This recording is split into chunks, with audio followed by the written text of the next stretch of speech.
Hello friends, welcome back to my channel Vidyadham platform. एक बहुत बड़ी गुड न्यूज़ निकल कर सामने आई है, जो कि Bihar public service commission BPSC की तरफ से एक वैकेंसी आई है एडीईओपी, जो कि सहायक शिक्षा पदाधिकारी रैंक की जॉब होती है। पदाधिकारी नाम सुनते ही लोगों में लगने लगता है कि वाक़ई बहुत अच्छी जॉब है। वाक़ई बहुत अच्छी जॉब ये होती भी है।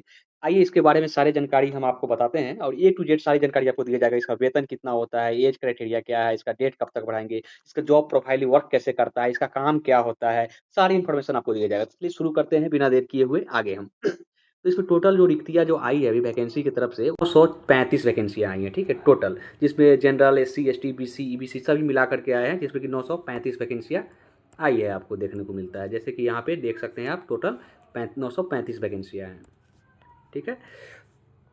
और इसमें हम आगे चलते हैं तो और इसमें समान प्रशासन विभाग के संकल्प के द्वारा इसमें दिया गया है। और इसमें वेतनमान की जो बात करते हैं लेवल 5 का 29,900, इसके बारे में हम बाद में बात करेंगे, ठीक है। जो कि बहुत अच्छी खासी इसमें जॉब्स देखने को मिलती है आपको सैलरी। और इसमें जो भी एजुकेशनल क्वालिफिकेशन जो मांगा गया है वो ओनली ग्रेजुएट किसी भी या समकक्ष उसके जो भी हो सकते हैं, जैसे कि बीटेक वगैरह जो भी करते हैं वो लोग भी इसमें आ जाएंगे, जो कि ग्रेजुएट लेवल के समकक्ष होते हैं।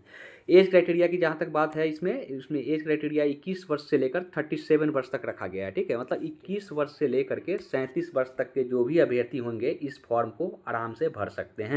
और इसमें आपको बीसी और ईबीसी और जो कैंडिडेट जो आते हैं उनको एज क्राइटेरिया में जो छूट मिलता ही है 3 साल का, तो 42 साल तक वो चले जाएंगे उसमें, ठीक है। जो कि यहाँ पे एक मेंशन भी किया गया है कि 42 साल तक, ठीक है। और इसमें 35% जो आरक्षण जो दिया जाता है महिलाओं के लिए, तो वो यहाँ पे साफ साफ साफ इसमें लिखा हुआ है कि टोटल पैद 319 जो है इसमें महिला के आरक्षण के तौर पे महिलाओं के लिए, तो महिलाओं के लिए तो खास करके बहुत अच्छी वैकेंसियाँ हैं। अब उसके आगे हम देखते हैं एज क्राइटेरिया की बात हो गई, इसमें शैक्षणिक योग्यता की बात हो गई इसमें। और आगे हम चलते हैं चयन प्रक्रिया, ठीक है। तो इसमें सबसे अच्छी इसमें सबसे बड़ी बात ये है कि इसमें ओनली जो है सिंगल एग्ज़ाम है, ओनली जो है सिंगल एग्ज़ाम है इसमें, ठीक है। कहने का मतलब ये है कि इसमें कोई मेंस वगैरह नहीं होगा, ओनली एक एग्ज़ाम होगा, उसी के द्वारा ये भर्तियाँ भरी जाएगी, ठीक है। और इसमें जैसे कि हम आते हैं तो इसका जो सिलेबस जो हमें दिया गया है उसमें एक क्वालिफाइंग नेचर का ये है आपका सामान्य भाषा, ठीक है, जिसमें कि अंग्रेजी और हिंदी आएंगे। इंग्लिश का नंबर 30 है और हिंदी का 70 अंक है, ठीक है। टोटल एग्जाम ऑब्जेक्टिव बेस्ड पे होंगे। 100 क्वेश्चन की इसमें दिया गया है, 2 घंटे का समय है इसमें। टोटल मार्क 30%, जैसे कि 30% अंग्रेजी का है तो 30% के हिसाब से इसमें 9 मार्क्स आपको लाने होंगे ओनली क्वालिफाइंग के लिए। 70 अंक का है तो इसमें भी आपको 30% लाने होंगे। ओनली पासिंग है, इसका नंबर जो है आपका ऐड नहीं होगा, मेरिट नहीं बनने वाला है इससे, ठीक है। और इसके बाद देखेंगे आपका मेरिट यहाँ से बनेगा समान अध्ययन जो जीके है और समान योग्यता जनरल एप्टीट्यूड। इसमें आपको एक रीजनिंग भी आ जाएगा और प्लस मैथ्स भी आ जाएंगे, ठीक है। रीजनिंग मैथ्स का टोटल क्वेश्चन 100, 60 50 होंगे या फिर 60 40 भी हो सकता है, 55 45 भी हो सकता है, थोड़ा बहुत वेरी कर सकता है। तो ये भी 2 घंटे का एग्जाम है, इसमें 100 मार्क्स इसके होंगे। जीके का बहुत बड़ा रोल इसमें होने वाला है। इसमें 100 क्वेश्चन, 2 घंटा 100, तो टोटल 200 मार्क्स पे ही मेरिट बनेगा। सिंगल एग्जाम है इसलिए कंपटीशन तो टफ होने वाला है इसमें, नो डाउट। इसमें वो लोग भी भरेंगे जो अभी आपको बीएसएससी ग्रेजुएट लेवल का जो फॉर्म भर रहे हैं। इसमें जो बीपीएससी का जो तैयारी करते हैं वो भी कैंडिडेट्स भरेंगे, इस फॉर्म को भरेंगे, क्योंकि ये बहुत अच्छा है जॉब है, ठीक है। इसलिए कंपटीशन तो टफ होने वाला है। इसमें बहुत सबसे बड़ा रोल होगा मैथ, रीजनिंग और जीके का भी रोल होगा, क्योंकि दरोगा वाले जो भी अभ्यर्थी होते हैं इस फॉर्म को फिल करते ही हैं और वो करेंगे ही, इसलिए तैयारी। और इसमें एक चीज़ और है कि निगेटिव मार्किंग इसमें 1/3 का है, ठीक है। आप 1/3 का क्वेश्चन मतलब होगा कि 4 क्वेश्चन में एक क्वेश्चन गलत कर, 3 क्वेश्चन में आप गलत करते हैं तो आपका 1/3 मार्क कट जाएगा आपका, ठीक है। इसलिए निगेटिव का मार्क्स का आपका ध्यान रखना पड़ेगा। और यहाँ पे साफ साफ लिखा हुआ है कि अंग्रेजी और हिंदी के मात्र क्वालिफाइंग होंगे, जिसमें प्रत्येक न्यूनतम 30% मार्क्स लाना है। तो इंग्लिश में 9 नंबर लाना कोई बड़ी बात नहीं है, 30 में 70% आपको 21 नंबर लाना पड़ेगा, तो कोई बड़ी बात नहीं क्वालिफाइंग के लिए। तो आपको मेनली ध्यान देना पड़ेगा आपको केवल जीके पर और मैथ रीजनिंग पर, ठीक है, बस इसी चीज़ पर। तो रेलवे के भी अभ्यर्थी लोग यही सब ज़्यादा पढ़ते ही हैं, उनको जीके यही पढ़ने की ज़रूरत है भी है। चलिए, और इसका सिलेबस भी दिया हुआ है, आप साफ साफ देख सकते हैं। इसमें समान भाषा में आपको अंग्रेजी हिंदी के प्रश्न होंगे, ठीक है। हाँ, सबसे बड़ी बात इसमें लिखा हुआ है कि यदि आप इंग्लिश और हिंदी में पास होंगे तभी आपकी आगे की कॉपी चेक की जाएगी, अदरवाइज आपको कॉपी नहीं चेक की जाएगी, ठीक है। और जीके का सिलेबस में दिया गया है समाज विज्ञान, अंतर्राष्ट्रीय महत्व की समसामयिक घटना, हिस्ट्री के बारे में, बिहार के बारे में, भूगोल के बारे में, मतलब खास करके बिहार के बारे में जो है वो आपको पढ़ना पड़ेगा। बिहार की नदियाँ हो गया, भारत की व्यवस्था हो गया, आज़ादी के पश्चात 1857 का जो होता है उसके बारे में, गांधी युग हो गया, ये सब आपको पढ़ना पड़ेगा। राष्ट्रीय आंदोलन में बिहार की तरफ से जो भी योगदान दिए हैं, वीर कुंवर सिंह हो गए, जो और भी बहुत सारे लोग हैं उनके बारे में पढ़ना पड़ेगा। जनरल एप्टीट्यूड के बारे में आप देखिएगा यहाँ पर, तो हाँ, इसमें आपको मैथ्स के बारे में दिया गया है, जैसे दशमलव भिन्न हो गया, मूलभूत गणित संक्रिय हो गया, परसेंटेज हो गया, रेशियो प्रोपोर्शन हो गया, SI CI हो गया, ठीक है, PL हो गया, प्रॉफिट एंड लॉस इसको बोलते हैं। और आपका रीजनिंग के बारे में वर्बल और कुछ नॉन वर्बल से भी क्वेश्चन आपको आएंगे। नॉन वर्बल वो होते हैं जो फिगर वाले, फिगर बेस्ड क्वेश्चन होते हैं। अवलोकन, श्रृंखला, ब्लड रिलेशन, कूट लेखन, जैसे ABCD से जो क्वेश्चन जो आते हैं उसके बारे में बोला गया है।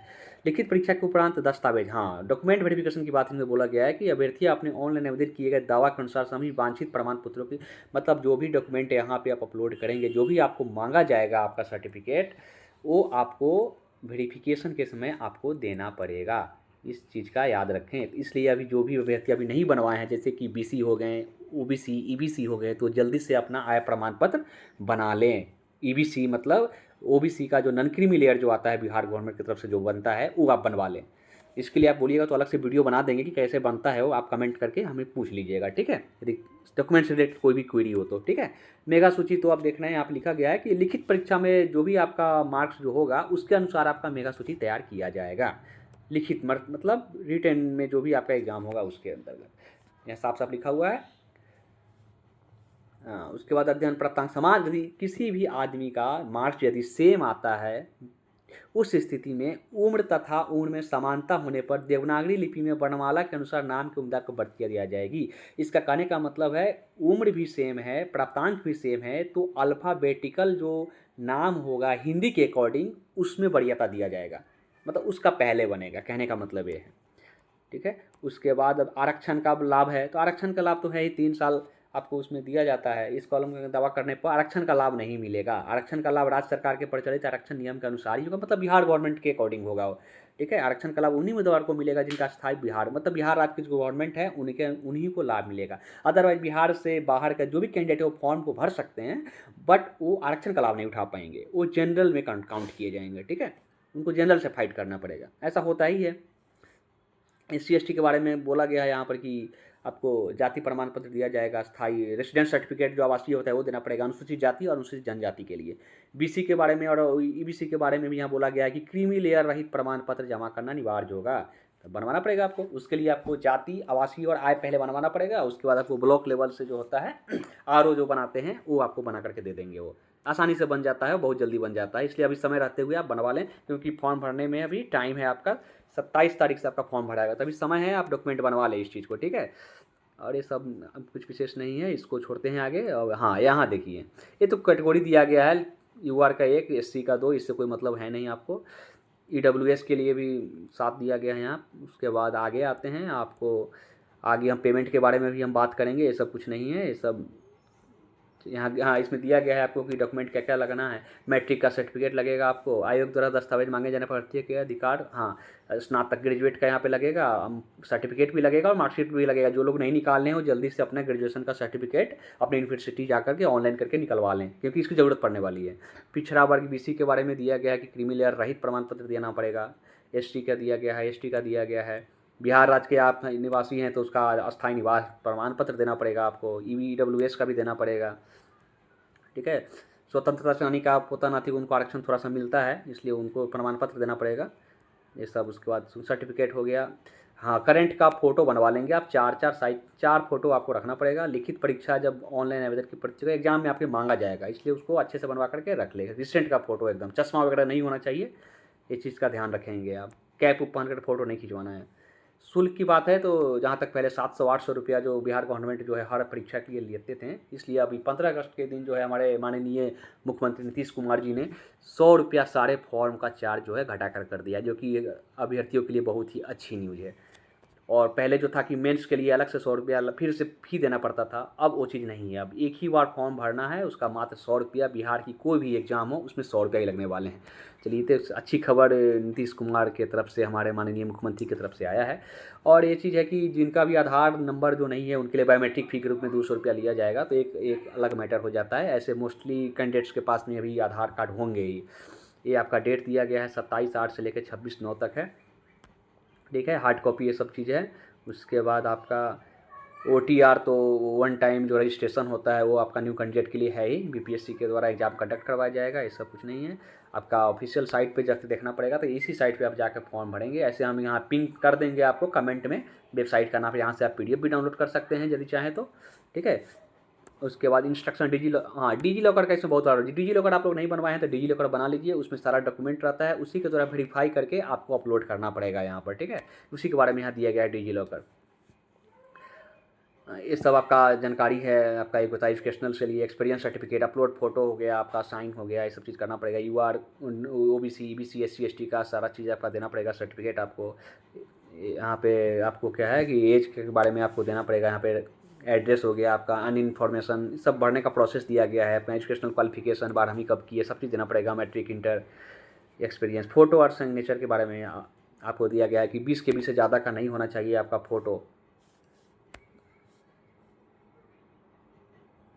हाँ, 20 KG से आपका ज़्यादा का फ़ोटो नहीं होना चाहिए आपका। इसका चौड़ाई इतना 120 से 220 होना चाहिए। उसका सबमिट पर क्लिक करके आपको लॉक प्रोफाइल पे क्लिक करना पड़ेगा, ठीक है। इसके बाद आगे हम देखते हैं instruction for new application. New application के लिए भी वही है, सेम प्रोसेस होता है, कुछ नया नहीं है उसके लिए। पेमेंट आपको ऑनलाइन माध्यम से आपको करना पड़ेगा।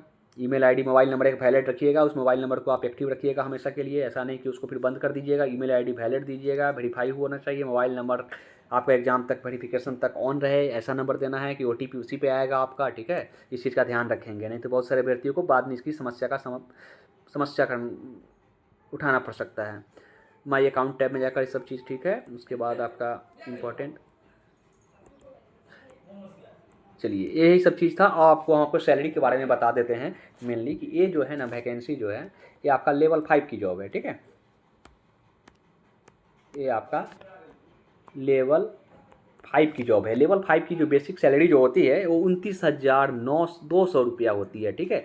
ये तो आपका बेसिक हो गया। DA एट प्रेजेंट में अभी बिहार गवर्नमेंट या सेंट्रल गवर्नमेंट का सेम ही है, जो कि 55% मिल रहा है, तो उस हिसाब से आपका 16,060 रुपया तो आपका जो है यही आपका हो जाता है, 16,060 रुपया, ठीक है। अभी HRA भी लगभग, HRA का भी बात कर लेते, वो भी अभी 18% के आसपास पटना में, आपका जॉब पटना में ही होना है मोस्टली, या फिर बिहार से बाहर भी होगा तो हम बिहार के अलग अलग डिस्ट्रिक्ट में आपका पोस्टिंग किया जाएगा। तो 5200 5,000 के आसपास आपको 18% होगा तो आपको दिया जाएगा इतना रुपया, ठीक है। बिहार में आपका मेडिकल भी मिलता है बिहार गवर्नमेंट की तरफ से 1,000 रुपया आपको। तो आपका टोटल जो ग्रॉस सैलरी हो जाएगा लगभग 51,516 रुपया, ये आपका टोटल ग्रॉस सैलरी हो जाएगा। और इसमें आपका कुछ NPS वगैरह कटेगा तो आपको लगभग 47,000 इन हैंड आपको पैसा मिलने वाला है, जो कि अच्छी खासी सैलरी है। और आपका 2 साल में आपका प्रमोशन भी हो जाएगा, तो लेवल 6 में आप चले जाइएगा बहुत जल्दी ही। और सबसे इम्पॉर्टेंट चीज़ ये है कि आपका जो है इसमें जो है 38 ज़िले हैं, ठीक है। टोटल 38 ज़िले हैं, तो जिसमें 8,053 पंचायत है टोटल, ठीक है। टोटल 8,000 पंचायत है। और इसमें जो 935 जो वैकेंसियाँ है, इसमें आपको, क्योंकि आप ऑफिशियल पदाधिकारी रैंक के हैं, तो आपको एक पदाधिकारी को 10 पंचायत दिए जाएंगे, ठीक है। 10 पंचायत, तो आप समझ सकते हैं टोटल पंचायत की संख्या कितना है, 935 है। तो लगभग आपका वैकेंसी 930 है, तो उस हिसाब से तो आपको अच्छा ही है कि 930 के आसपास जाएगा। तो आपका 10 का भाग आप इसमें दे सकते हैं, तो 930 आ जाएगा, 93। तो वैकेंसी अच्छा खासा है, इसमें कोई दिक्कत नहीं होने वाली है आप लोग को। तो ओवरऑल मिला करके आपको जानकारी यही दिया गया, इसलिए फॉर्म भरने के लिए आप लोग तैयार रहें और समय रहते अपने सारे डॉक्यूमेंट बना लें, ठीक है। और एज क्राइटेरिया, आपको कोई भी दिक्कत हो, कोई भी समस्या हो, तो आप कमेंट में आपको मेंशन कर दें, हम उसका रिप्लाई देने का बहुत जल्दी से जल्दी कोशिश करेंगे, ठीक है। तो थैंक यू फॉर वाचिंग, देखने के लिए चैनल बहुत बहुत धन्यवाद। मिलते हैं फिर नेक्स्ट वीडियो में, थैंक यू।